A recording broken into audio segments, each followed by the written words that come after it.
Record. Welcome to another ACX Starcraft game. Today we have a match between kwisatch, Jerk, and myself, eecsforever. So here we go. Kwisatch is Protoss, I'm Terran, and Phil is also Terran, playing random. Kwisatch decides not to proxy. The usual strategy is proxy, but here he chose not to proxy because too risky because it'll leave his base undefended. The opponent are opening similarly. The Zerg went for a gas first opening, which probably indicates his speedling build. The Terran guy is doing open 2 racks, but it's fairly safe and standard for this team game. While Team ACX, we have the bottom ramp walled off using multiple barracks. Now there's 5 racks at the bottom of the ramp. The other team has not yet scouted, so it's really favorable for us. It looks like Dave's going for a 3-gate or a 4-gate pressure build, but we'll see what happens. Maybe Colossus, we'll see. So Dave positioned his Zealot pretty well to defend against any possible Zergling aggression. Zerg player gets his expand, get his pool, fairly standard play so far. Protoss player has quite a bit of chrono boost saved up. He really should be using this chrono boost for either. I guess he might be going for fast warp gate tech. The Terran guy actually opened up very safe with this 3 racks 3 build, except for he really should have scouted a little bit. He just ran his Marines into double 3 racks build. Of course, double 2 racks means the single 3 racks. He's losing Marines left and right. But here, pressure his slidey bows and kills a little those Marines, which he should not have engaged here at all. He donated those 2 Marines.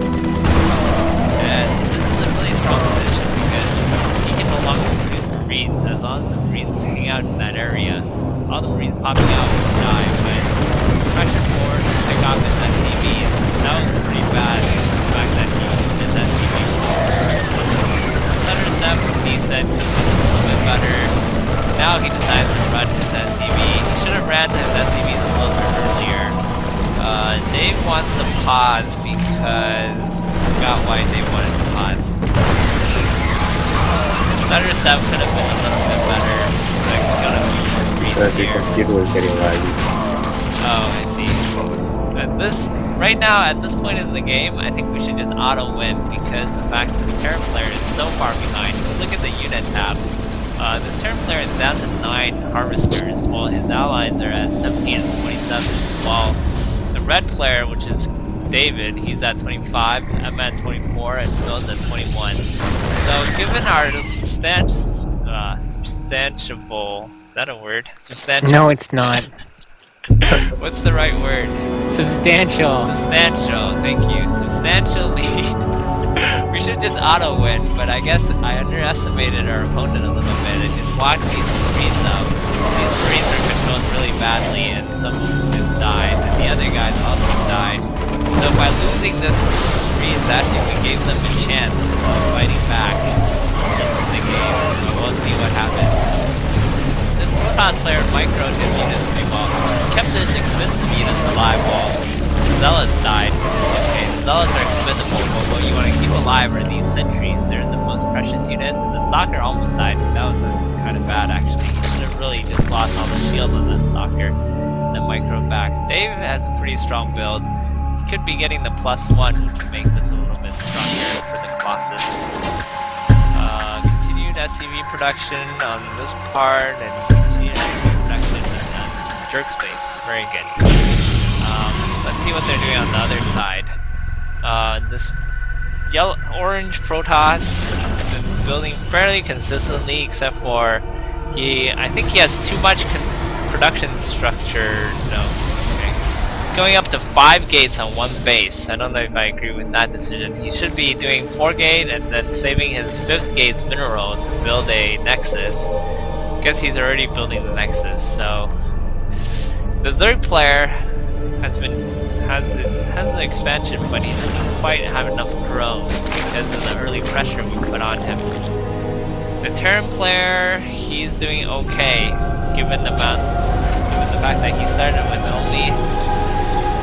9 SCVs when the rest of us had a lot of SCVs already. But we could have expanded a little bit earlier. That was a stronger position.